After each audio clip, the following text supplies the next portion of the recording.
உயிரின் உருவம் தெரியாதிருந்தேன்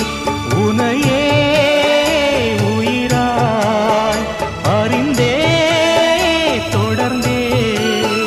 வானம் நிலவு போலவே மலரும் மனமும் போலவே கடலும் மலை போலவே என்றும் வாழ வேண்டுமே உண்மை அன்பு ஒன்றுதான் இன்பக் காதலில் என்றும் வாழ்ந்திடும் இனிய சீதனம் காதல்